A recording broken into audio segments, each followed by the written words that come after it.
Good morning, students. Today's video is of literature reader for 7th class, chapter 2, The Magic Bonbons. So, this story is a very funny story. It is about a girl named Clarabelle Suds.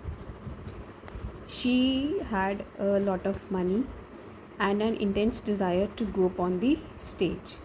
So she went to this Dr. Dawes, who lived in Boston and was a wise chemist and practiced magic.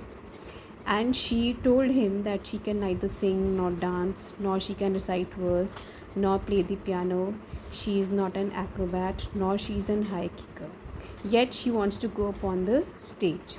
So the doctor says, "Okay, I will help you if you will pay me well." She says, "Certainly, I'll give you what you want." Then he asks her to come tomorrow and take the thing which he will make. So all night he practiced and made French something resembling French bonbons. So he told her, so he made these 5 bonbons for her. The lavender color one would make her dance gracefully. The pink would make her sing like a nightingale. White would enable her to become the finest elocutionist. Elocutionist means a public speaker. The chocolate one will help her to play piano better than Rubinstein. Rubinstein is a famous pianist. And the lemon yellow bonbon, which would make her kick 6 feet above her head. So Clarabelle was very happy. She took the box and gave the sorcerer his money and moved with the box. So on way she stopped at a shopping store to buy something and placed that box on the counter and forgot it. Then little Bessie Bostic, she came to the counter to buy something, and with all the parcels beside the box she took that box home.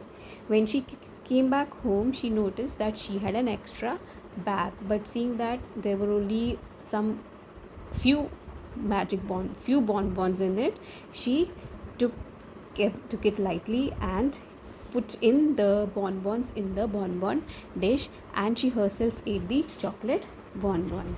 So as she finished the chocolate bonbon, she felt like playing the piano. She was learning piano, but she did not know how to play piano very well. So under the effect of the chocolate bonbon, she started playing the piano very well.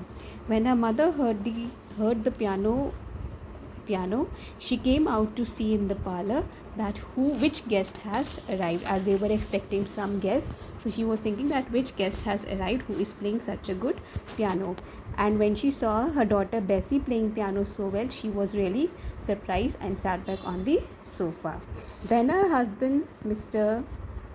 John, he came, and he was also very amazed to see his daughter playing piano so well. So he asked his mother what is happening. She says, "I don't know. Our daughter is playing the piano very well. I can't even understand." So he says, "Why, my daughter is an infant prodigy." Infant prodigy means a thing which a child does which a normally child cannot do, means a normally age group of that person cannot do that she was doing. So they both stood there listening to their daughter playing the piano. Then their guests arrived. One was the professor from Yale University, and the other was a senator. Senator is a public speaker.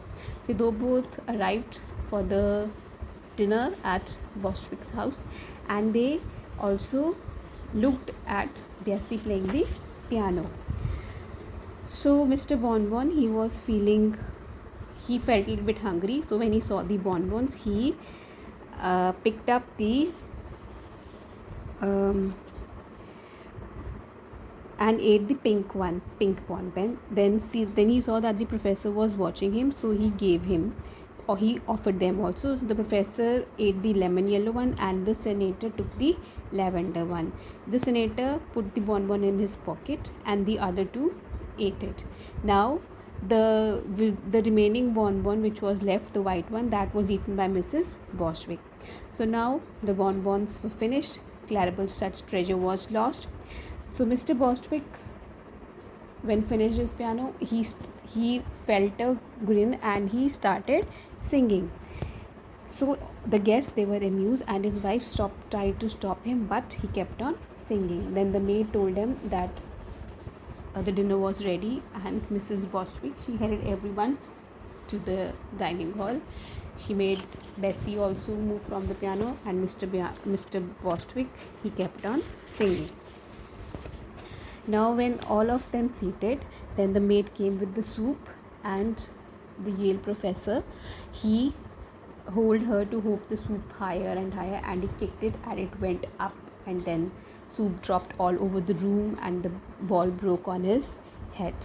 And seeing this, Mrs. Bostwick, she had eaten that bonbon and she started speaking poems. So the senator who was watching all this, he was very amazed, and feeling that they all had become mad, he moved out of the house.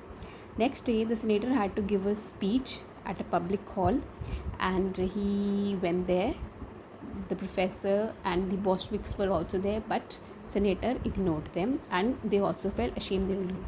So the senator was waiting for his turn, so he ate that lavender bonbon to clear his throat while giving the speech.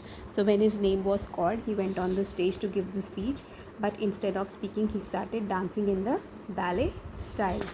Claribel Stud's, who was there, when she saw senator, she understood that he was under the effect of a bonbon. She called him a thief, but the ushers, the guards, they turned her out of the hall.